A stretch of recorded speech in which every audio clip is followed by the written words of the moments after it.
At Coney Island now in New York City, where the temperature is fast approaching 80 degrees. This is just one of several cities sweating it out under a heat dome that is stretching across the country. I know you're feeling it too. That extreme heat has more than 250 million people trying to stay cool, and that's putting power grids nationwide to the test.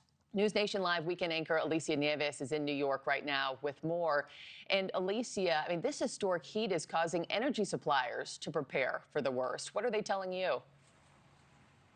Yeah, good morning, Markie. Well, they're telling us that they are expecting this to be a true test of our nation's power grid. We're expected in the next 24 hours to potentially see the highest demand that we have seen for summer demand in about 2 decades. You have utility companies now asking people to try and do their best over the next couple of days to conserve energy, as you're seeing the U.S. Department of Energy trigger an emergency alert across the nation's largest power grid. Now, that operator, PJM Interconnection, serves about 67 million people. You're talking about across 13 states and Washington, D.C., and it says that Thursday could be the busiest summer day that we have seen for demand since 2006, as millions of people are going to be cranking up their air conditioners to try and escape not only the heat, but we're talking about dangerous heat, triple digits, as you mentioned a moment ago. Grid operators have already issued a hot weather alert and are asking power plants to postpone maintenance so that as much equipment as possible is available.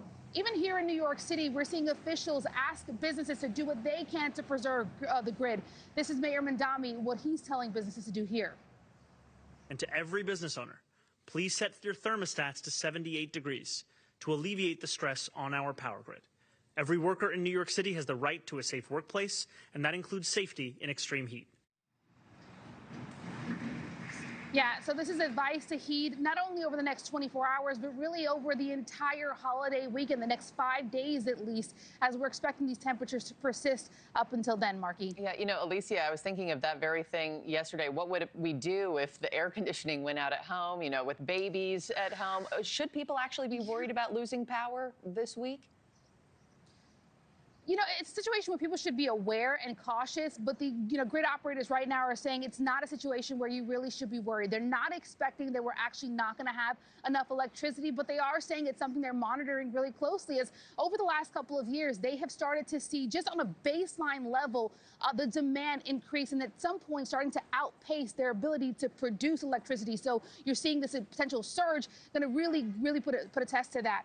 We know that officials say that new data centers, for example, over the last couple of years, or last year or so, as those are developed and those are running 24 hours, that's testing the grid just, again, at baseline. Electric vehicles, a growing population. And that's why utility companies right now are asking people just to raise the thermostat a few degrees. You heard Mayor Mandami saying 78 degrees. That's a lot better than the 100-degree temperature where you're feeling outside.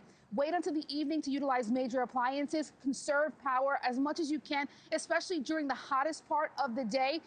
Again, grid operators are saying they are expecting to have as much electricity as is going to be necessary here, but it's something they're truly monitoring closely, Markie. All right, Alicia Nieves live for us in New York City this morning. Thank you so much. Thank you for watching. Subscribe below and download our NewsNation app right now on your phone, and you will get fact-based, unbiased news for all Americans.